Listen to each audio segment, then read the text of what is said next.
Good morning dear students. हम अभी जो चैप्टर पढ़ रहे हैं a seed tales a farmers story.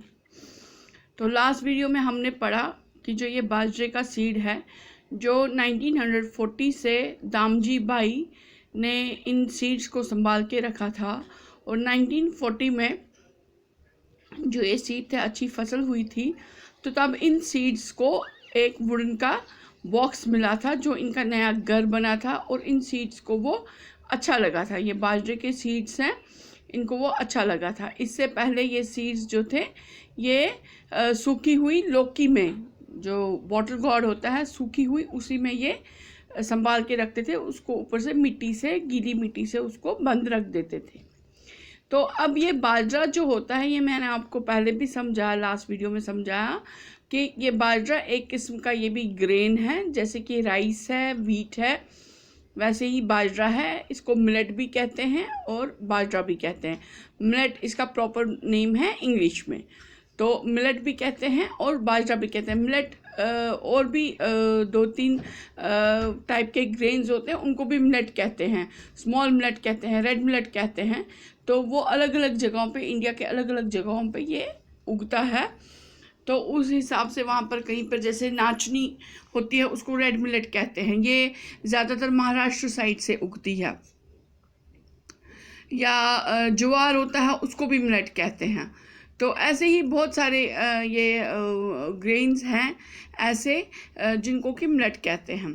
खैर, बाजरा जो था, ये जो ये स्टोरी बता रहा था, ये 1914 में रखा हुआ बाजरा जो वुडन बॉक्स में रखा गया था, वो ये स्टोरी बता रहा था। क्योंकि उस साल फसल अच्छी हुई थी, तो हर साल की तरह इस साल भी जो फसल अच्छी हुई थी और अच्छी वाली फसल जो बेस्ट क्रॉप था उसमें बढ़िया बीज जो थे वो संभाल के रखे गए थे। और ये बीज हर साल संभाल के रखे जाते थे। तो ये इनके जो इन बीजों के पूर्वज थे उनको हर साल, जैसे जिस फसल से ये बीज निकले थे पहले वो भी बीज थे, फिर उनकी फसल बनी, उनमें से ये बीज आए। ऐसे ये कई सालों से, ऐसे ही बहुत सालों से ऐसे ही चलता आ रहा। लेकिन अब 1940 से ये वाले बीज ये स्टोरी बता रहा है, क्योंकि इसको याद है उस साल फसल पूरे गांव की अच्छी हुई थी। तो एकदम त्योहार जैसा, फेस्टिवल जैसा माहौल बन गया था। तो खाना भी फील्ड्स पे, उन दिनों जब फसल काटते थे तो उन दिनों फील्ड्स में ही, जो खेत होते थे खेत में ही खाना वाना बनता था।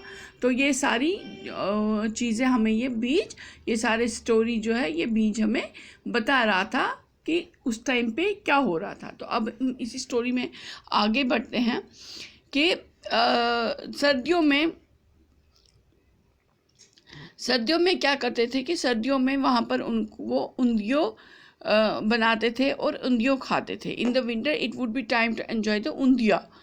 तो सर्दियों में ऊंधिया खाने का मज़ा आता था। ए काइंड ऑफ स्टू, एक किस्म की सब्ज़ी है ये, एक मिक्स सब्ज़ी बनाई जाती है। तो उसको बिल्कुल एकदम स्टीम में पकाया जाता है, थोड़ा तेल, थोड़े मसाले और मिक्स सब्ज़ी डाल के फिर कोयलों पे पकाया जाता था। उस टाइम पे जैसे हमारे कश्मीर में भी हम जैसे चूल्हे पे, चूल्हा जैसे होता था, दान जिसको कहते हैं, जो मिट्टी का बनता था, तो उसमें होल्स होते थे जहाँ से वो आग निकल के उस पर बर्तन रख के खाना बनाते थे। और एक नीचे होल होता था जहाँ से कि लकड़ी वगैरह जलाते थे। तो ऐसे ये मिट्टी के चूल्हे, ऐसे ही वहाँ पर भी कोयलों पे बनाया जाता था ये ऊंधियो। तो इसमें सब्जियां, बहुत किस्म की सब्जियां और ताज़े ताज़े मसाले उसमें डाले जाते थे। मिट्टी के इसमें जो मिट्टी का बर्तन था, मिट्टी के बर्तन में इसको बनाते थे। जैसे कि कश्मीर में भी जैसे मिट्टी के बर्तन बहुत सालों पहले आपने नहीं देखे होंगे, लेकिन मैंने अपने बचपन में देखे हैं कि मिट्टी के बर्तन होते थे। हमारे, मेरी जो आंटी है वो एक विलेज से बिलोंग करती है, तो उनके यहाँ मैंने देखे थे कि वो कुछ ख़ास सब्जियां जो थी, वो ख़ास सब्जियां वो मिट्टी के बर्तन में बनाते थे। तो उनको वो कहते थे लेज। लेज में बनाया, तो लेज कश्मीरी वर्ड है इस मिट्टी के बर्तन के लिए, लेज। लेज जैसे कि पतीला टाइप होता था, ये नीचे से खुला होता था और ऊपर से थोड़ा टाइट सा होता था, पूरा खुला नहीं, ऊपर से थोड़ा बंद सा होता था। जैसे कि हमने शादियों में देखा होगा, दीच वगैरह देखे होंगे, है ना, जो कॉपर के बने होते हैं या ब्रास के बने होते हैं। तो ऐसे ही डीच टाइप का, यही डीच टाइप की शेप में ये लेज भी होती थी। तो बचपन में क्या होता था कि जैसे मछली वगैरह बनाते थे, या जो छोटी स्मॉल जो फिशेस होती थी उनको इस लेज में बनाया जाता था। तो मैं एक बार उधर आंटी के यहाँ गई थी, उनके जो मैटरनल साइड है उनके यहाँ गई थी। तो उधर वो वहाँ पर उसकी जो मदर थी, मेरी आंटी की मदर, तो वो बना रही थी। उन्होंने फ़िश ले ली, फ़िश को साफ़ करके मछली उस फिश वो जो थी क्ले पॉट जो था, मिट्टी का जो लेज थी, तो उसमें उसने कहा इसमें बहुत टेस्टी बनेगी। तो उसको निकाला और वही उसने उसमें आग जलाई।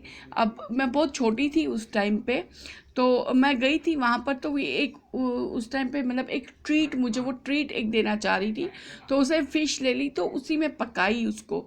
तो कहा ये देखना ये बहुत टेस्टी बनेगी, और सच में वो बहुत टेस्टी बनी थी। जो कि हम मेटल के बर्तन जैसे एल्युमिनियम का पतीले होते हैं या स्टील के पतीले होते हैं, तो उसमें इतना टेस्टी नहीं बनता है खाना जितना कि इस क्ले के पॉट में बनता है। और जब ऐसे डायरेक्ट जो ये कोल्स वगैरह जो फायर पे बनाते हैं, लकड़ी वगैरह जला के या कोल वगैरह जला के, तो उस पे जो खाना बनता है ना, उसका एक अलग ही स्वाद आता है, अलग ही टेस्ट होता है। तो ये चीज़ मैंने अपने बचपन में एक्सपीरियंस की है। तो शायद आप लोगों ने ये चीज़ एक्सपीरियंस नहीं की हो, ये चीज़ आपने नहीं देखी हो, क्योंकि अब तो ज़्यादातर मेटल के बर्तनों में, एल्युमिनियम के बर्तनों में खाना बनता है या स्टील में बनता है। और ज़्यादातर खाना जो बनता है वो गैस पे ही बनता है, गैस स्टोव पे बनता है, या इंडक्शन वगैरह पे जो इलेक्ट्रिक हीट पॉट्स होते हैं इलेक्ट्रिक के, उस पे बनता है। तो लेकिन जो खाना बनता था इस जो ये मिट्टी के जो गैस बनाए जाते थे, मिट्टी का जो चूल्हा बनाया जाता था, उस पे जो खाना बनता था वो अलग ही टेस्ट होता था उसका। तो अब ये उस टाइम की यही बात बता रहा है कि उस टाइम ये जो कोयलों पे ये बनाया था ये खाना, तो ये बहुत टेस्टी बनता था। The vegetables cooked slowly in this special cooker on the fields. ये खाना ये खेतों में ही बनाते थे, और ये एक स्पेशल कुकर था। कुकर क्या था, ये पॉट बनाया था, इसको उल्टा करके ऊपर से बिल्कुल कंप्लीटली बंद करके स्टीम में, अपने ही स्टीम में ये सब्जियां बनती थी। इसमें मसाले डाल के, नमक वगैरह सारा कुछ डाल के अपने ही स्टीम में ये सब्जियां बनती थी। तो स्टीम में जो बने तो वो कुकर ही उसको कहते हैं।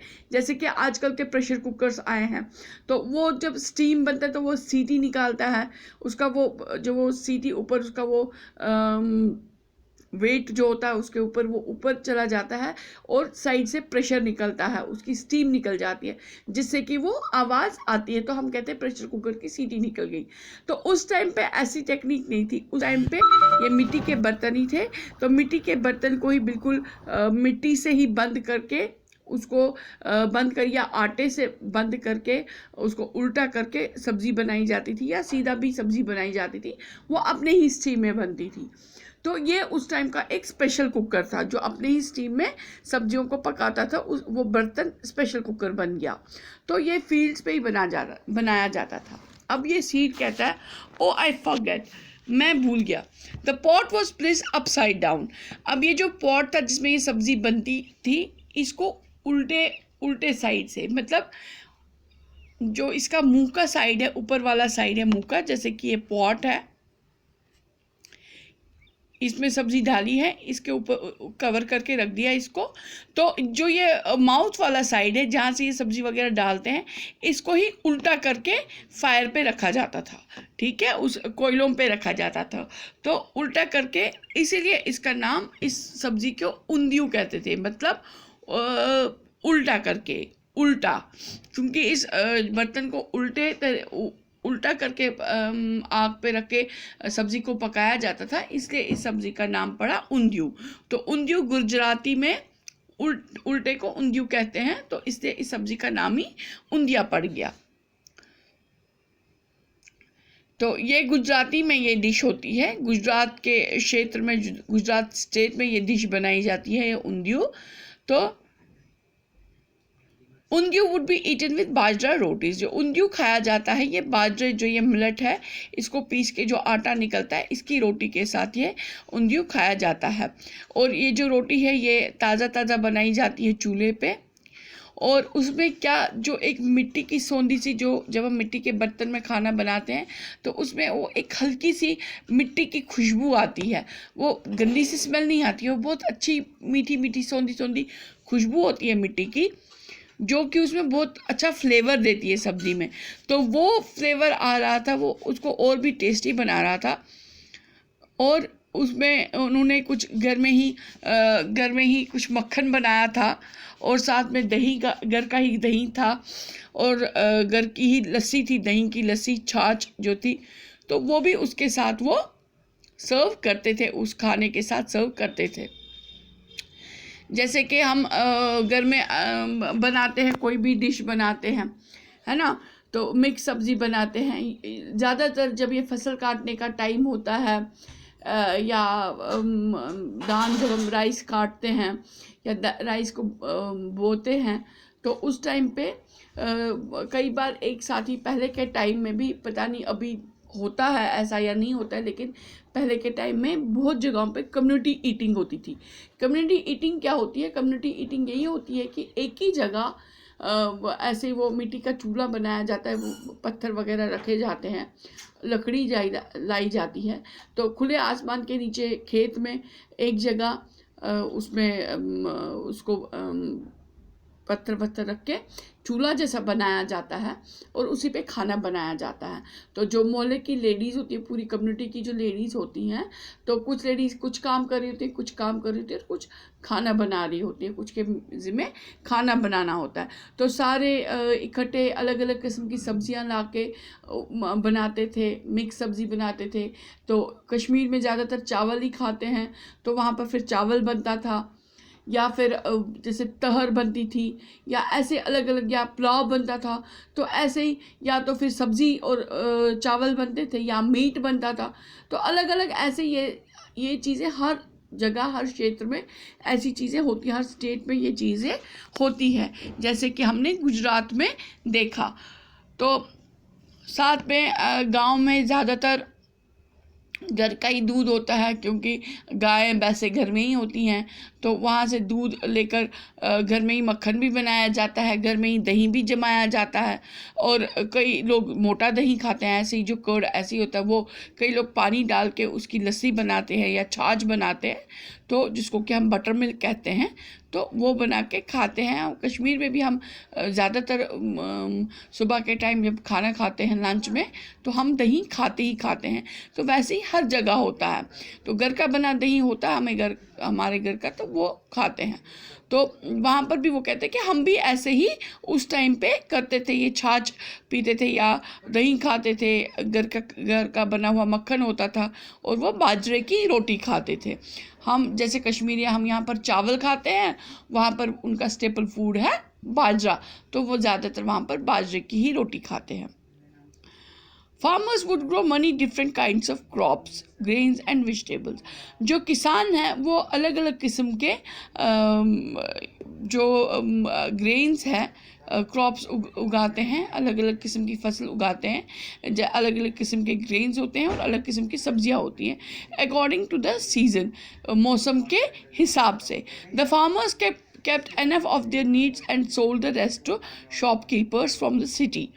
तो फार्मर्स क्या करते हैं, जो किसान होते हैं वो क्या करते हैं, वो अपने साल भर का जितना उनको एक साल में पूरा चावल वगैरह वो लगता है, जो ग्रेन वगैरह लगते हैं, क्रॉप्स लगते हैं, दालें होती हैं, चावल होते हैं, गेहूँ होता, आटा होता है, गेहूँ होता है, या जैसे बाहर के स्टेट्स में जैसे गुजरात है, हरियाणा है, पंजाब है, पंजाब में ज़्यादातर गेहूँ खाया जाता है, वहाँ ज़्यादा बाजरा नहीं होता है, मक्की और गेहूँ खाया जाता है वहाँ पर ज़्यादा। जम्मू में जैसे मक्की और गेहूँ खाया जाता है, हरियाणा में बाजरा खाया जाता है, हिमाचल प्रदेश में भी गेहूँ खाया जाता है, कश्मीर में चावल खाया जाता है, चावल का आटा बनाया जाता है, चावल की रोटी या फिर मक्की की रोटी या गेहूं की रोटी, ज़्यादातर चावल या मक्की की ही रोटी होती है कश्मीर में। तो अलग अलग जगहों पे अलग अलग जो उनके जो क्रॉप्स है, वहाँ के ग्रेन्स हैं, तो उसी की रोटी वगैरह बनाई जाती है।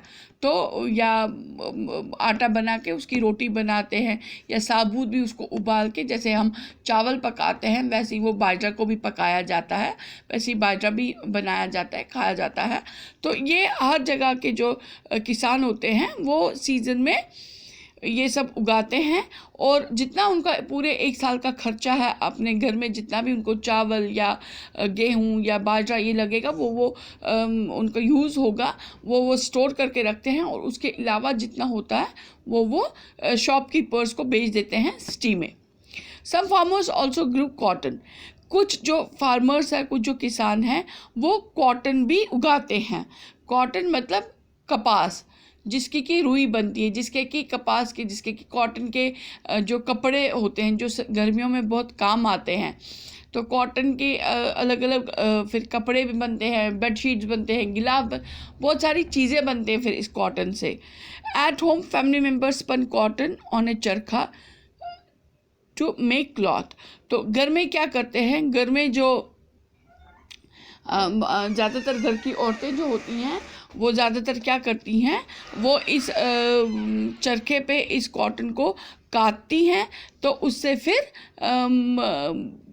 कपड़ा बनाती है, धागे बनते हैं, तो फिर उससे कपड़ा बनाती हैं। तो जैसे कि आपने भी अपने घर में देखा होगा, कईयों के घर में अभी भी चरखा वगैरह होता है, ठीक है। चरखा मतलब जिसको कि हम कश्मीरी में कहते हैं यंदर। तो यंदर आपने देखा होगा कि अगर दादी नानी या ज़्यादातर दादी नानी ये करते हैं, तिमची यंदर कतान। तो आपके अपने घर में भी देखा होगा तिमची यंदर कतान। तो उसमें वो रुई रखते हैं एक साइड से, दूसरे साइड से उसको काट के उसको राउंड वो घुमा के, चरखे को घुमा के, तो दूसरे साइड से धागा बनता जाता है। तो वो हाथ से उसको बनाते जाते हैं, धागा बनाते हैं, उसी को फिर उस धागे को बुन के फिर कपड़ा बनाया जाता है। तो ये घर में भी हमारे इधर भी कश्मीर में भी होता है। तो कश्मीरी में चरखे को यंदर बोलते हैं। तो यंदर कतुन या चरखा चलाना, तो ये चीज़ें हर जगह होती हैं, आपने घर में भी देखा होगा। तो आप अगर अपने अम्मी से, अब्बू से या अपनी दादी से भी पूछेंगे तो वो भी, क्योंकि पहले के टाइम में तो ये बहुत होता था, अब के टाइम में कम होता है, कोई कोई ऐसे करता होगा।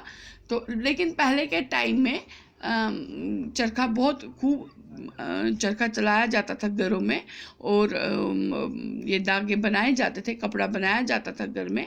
तो अगर आप अपने घर में पूछेंगे भी अपनी दादी से या अम्मी से, उनको पता होगा, तो आपको उसका आइडिया भी मिलेगा। ठीक है बच्चों, तो आज हम यहाँ तक पढ़ते हैं, तो इसके आगे वाला नेक्स्ट वीडियो में पढ़ेंगे। तब तक के लिए bye, take care, stay home, stay safe.